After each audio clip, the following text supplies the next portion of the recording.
সমাজে সাম্য ও শান্তি গঠনে নবীজির আদর্শ। ইতিহাসের পাতায় তাকালে দেখা যায়, মানব সমাজে যখন নৈতিকতা ও আদর্শ বিলুপ্তির পথে, তখন মহান আল্লাহ মানবজাতির হেদায়েতের জন্য নবী ও রাসূল পাঠিয়েছেন। এই ধারাবাহিকতার সর্বশেষ নবী ও রাসূল হিসেবে মুহাম্মদ সাল্লাল্লাহু আলাইহি ওয়াসাল্লাম আগমন করেন। তিনি শুধু ধর্মীয় দিক থেকে নয়, বরং সমাজ সংস্কারক হিসেবেও মানবজাতির ইতিহাসে এক অনন্য দৃষ্টান্ত স্থাপন করেন। মহানবী সাল্লাল্লাহু আলাইহি ওয়াসাল্লামের আগমনের আগে আরবের সমাজে ছিল চরম অরাজকতা, নৈরাজ্য ও নৈতিকতার অধঃপতন।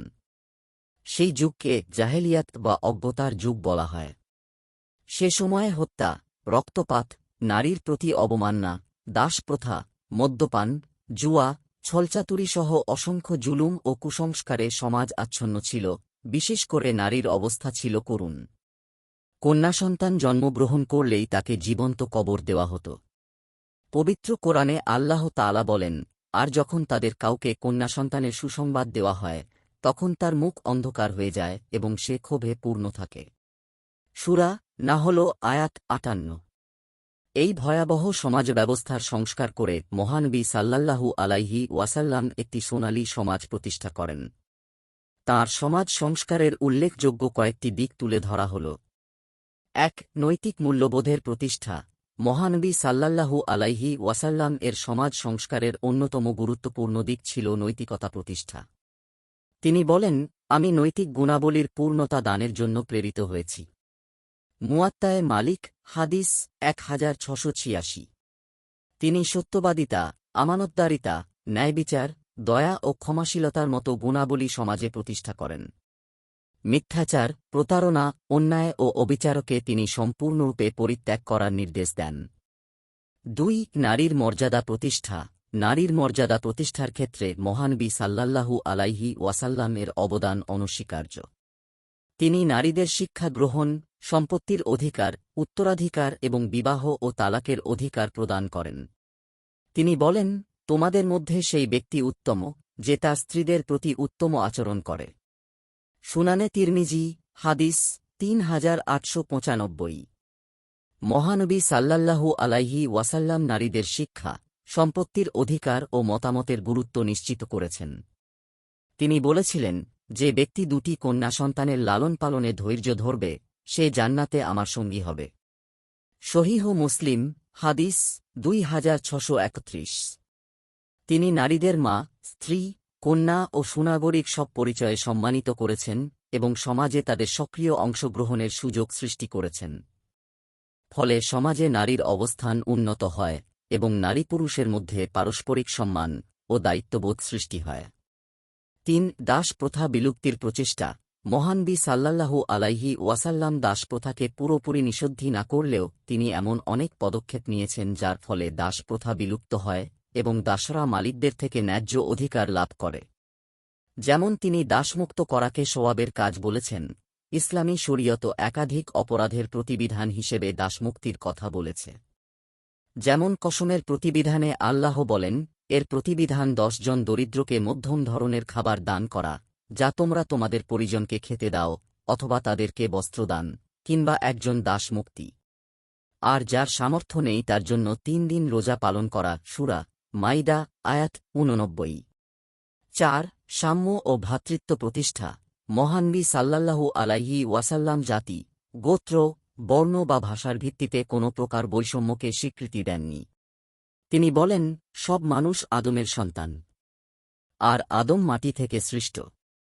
আরবের ওপর অনারবের এবং অনারবের ওপর আরবের কোনো শ্রেষ্ঠত্ব নেই আল্লাহভীতি ছাড়া। মুসনাদ আহমদ, হাদিস ২২৯৭৮।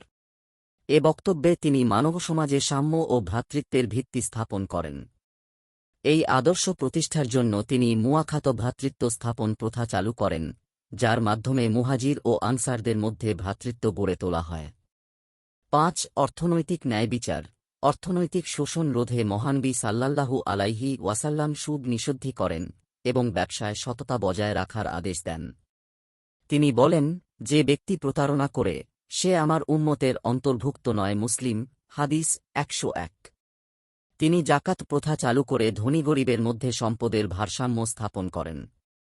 এই ব্যবস্থার মাধ্যমে সমাজের দরিদ্র শ্রেণীর মানুষের অধিকার নিশ্চিত হয়। 6. শিক্ষা ও জ্ঞানের প্রসার।